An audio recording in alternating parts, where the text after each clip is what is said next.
ایران اور شمالی کوریا کے درمیان میزائل پروگرام پر تعاون دوبارہ شروع، اقوام متحدہ۔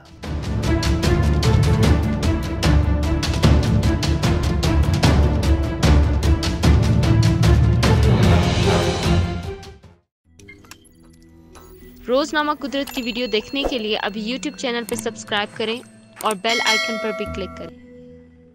اقوام متحدہ کی ایک رپورٹ میں تصدیق کی گئی ہے کہ ایران اور شمالی کوریا کے درمیان گزشتہ سال طویل فاصلے تک مار کرنے والے میزائلوں پر تعاون دوبارہ شروع ہو چکا ہے۔ رپورٹ میں شمالی کوریا کی جانب سے اقوام متحدہ کی کئی قراردادوں کی خلاف ورزی کی بھی تصدیق کی گئی ہے۔ انڈیپینڈنٹ فارسی کے مطابق اقوام متحدہ کے غیر جانبدار ماہرین کی تیار کردہ یہ رپورٹ سوموار کو سلامتی کونسل میں پیش کی گئی۔ ماضی میں ایران اور شمالی کوریا کا میزائل اور جوہری ٹیکنالوجی کے میدان میں وسیع تعاون رہا ہے۔ اس رپورٹ میں سال 2020 میں شمالی کوریا کے میزائل پروگرام میں توسیع کی طرف بھی اشارہ کیا گیا ہے، جو شمالی کوریا پر عائد بین الاقوامی پابندیوں کی خلاف ورزی ہے۔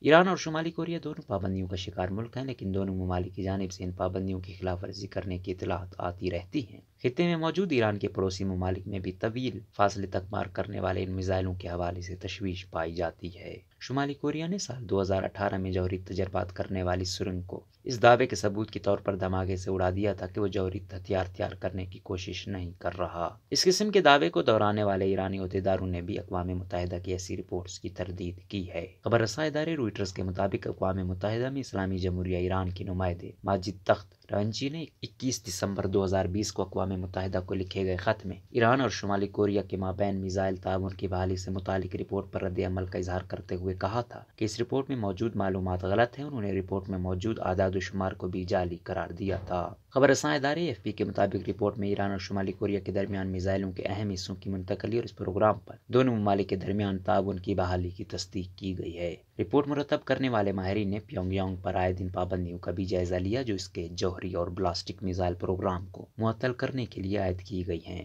یاد رہے گزشتہ سال پیونگ یانگ نے نئے بلاسٹک میزائل وار ہیڈز اور نئے ٹیکنیکل جوہری ہتھیار کی تیاری اور تجربے کا اعلان کیا تھا۔ رپورٹ کے مطابق شمالی کوریا پیٹرولیم کی طے کردہ حد 5 لاکھ بیرل سے زائد مقدار کو ریفائن کرنے کو جاری رکھے ہوئے ہے اور بعض اوقات اس کے لیے سبٹرفیوج بھی استعمال کر رہا ہے۔ امریکہ کی جانب سے پیش کردہ تصویری شواہد میں بھی یہی دعویٰ کیا گیا ہے، لیکن شمالی کوریا کے حمایتی ممالک روس اور چین نے امریکی دعووں کو مسترد کر دیا ہے۔